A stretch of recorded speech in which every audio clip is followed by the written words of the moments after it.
ನಾಡಿನ ಹಿರಿಯ ಸಾಹಿತಿ ಡಾಕ್ಟರ್ ನಾ ಡಿಸೋಜಾ ನಿಧನ ಹೊಂದಿದ್ದಾರೆ. ಕನ್ನಡ ಸಾಕ್ಷಿ ಪ್ರಜ್ಞೆ ಸಾಗರದ ಸರ್ವಮುಖಿ ಎನ್ನಿಲ್ಲ. ನಾಡಿನ ಹಿರಿಯ ಸಾಹಿತಿ ಡಾಕ್ಟರ್ ನಾ ಡಿಸೋಜಾ ನಿಧನರಾಗಿದ್ದಾರೆ. ಕನ್ನಡ ಸಾಕ್ಷಿ ಪ್ರಜ್ಞೆ ಸಾಗರದ ಸರ್ವಮುಖ ಎನ್ನಿಲ್ಲ. 88 ವರ್ಷದ ನಾ ಡಿಸೋಜಾ ಅನಾರೋಗ್ಯದಿಂದ ನಿಧನ ಹೊಂದಿದ್ದಾರೆ. ಮಂಗಳೂರಿನ ಖಾಸಗಿ ಆಸ್ಪತ್ರೆಯಲ್ಲಿ ನಾ ಡಿಸೋಜಾ ನಿಧನರಾಗಿದ್ದಾರೆ.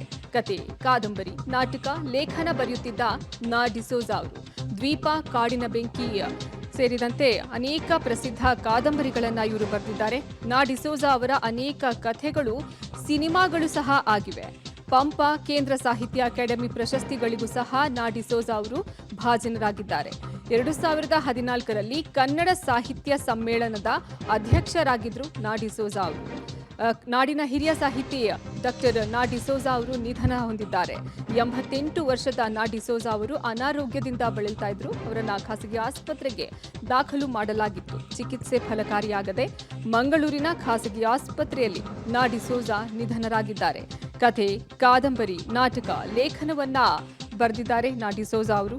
ಪಂಪ, ಕೇಂದ್ರ ಸಾಹಿತ್ಯ ಅಕಾಡೆಮಿ ಪ್ರಶಸ್ತಿ ಸಹ ಇವರಿಗೆ ಲಭಿಸಿದೆ. 2014ರಲ್ಲಿ ಕನ್ನಡ ಸಾಹಿತ್ಯ ಸಮ್ಮೇಳನದ ಅಧ್ಯಕ್ಷರಾಗಿಯೂ ಇದ್ರು ಸಹ ನಾ ಡಿಸೋಜಾ ಅವರು.